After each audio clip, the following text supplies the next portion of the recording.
Storytime with HannahMary Presents The Princess and Curdie by George MacDonald. Chapter 35.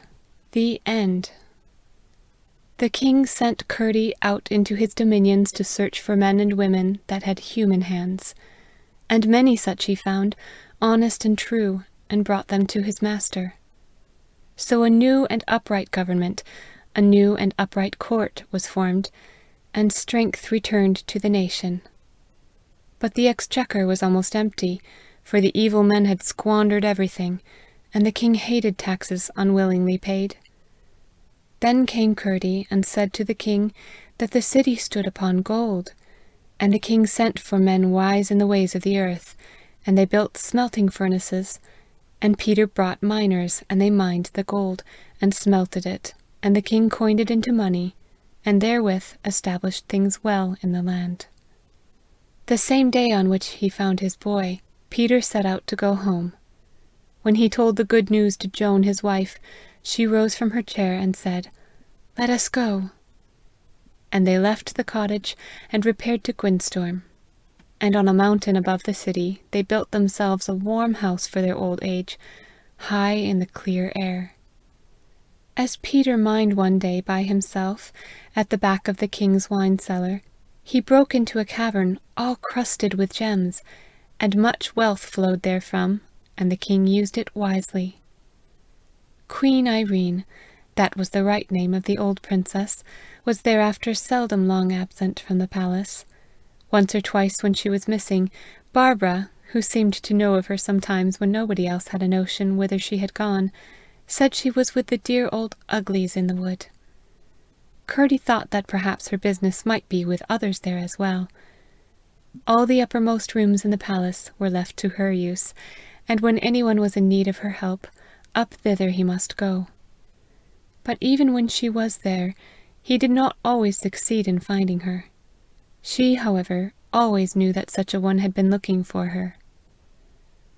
Curdie went to find her one day, and as he ascended the last stair, to meet him came the well-known scent of her roses, and when he opened her door, lo, there was the same gorgeous room in which his touch had been glorified by her fire. And there burned the fire, a huge heap of red and white roses. Before the hearth stood the princess, an old grey-haired woman, with Lena a little behind her, slowly wagging her tail, and looking like a beast of prey that can hardly so long restrain itself from springing as to be sure of its victim. The queen was casting roses, more and more roses, upon the fire. At last she turned and said, "Now, Lena." And Lena dashed burrowing into the fire. There went up a black smoke and a dust, and Lena was never more seen in the palace. Irene and Curdie were married. The old king died, and they were king and queen. As long as they lived, Gwynstorm was a better city, and good people grew in it. But they had no children, and when they died, the people chose a king. And the new king went mining and mining in the rock under the city, and grew more and more eager after the gold, and paid less and less heed to his people.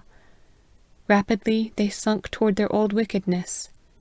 But still the king went on mining, and coining gold by the pailful, until the people were worse even than in the old time.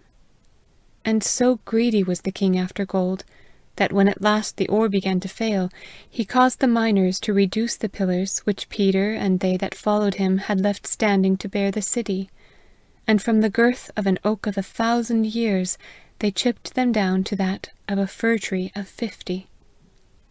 One day at noon, when life was at its highest, the whole city fell with a roaring crash. The cries of men and the shrieks of women went up with its dust, and then there was a great silence. Where the mighty rock once towered, crowded with homes and crowned with a palace, now rushes and raves a stone-obstructed rapid of the river. All around spreads a wilderness of wild deer, and the very name of Gwynstorm has ceased from the lips of men. The End. End of chapter 35. End of The Princess and Curdie by George MacDonald. Recording by HannahMary. comebestill.blogspot.com. Find more stories on Instagram at storytime.with.hannahmary.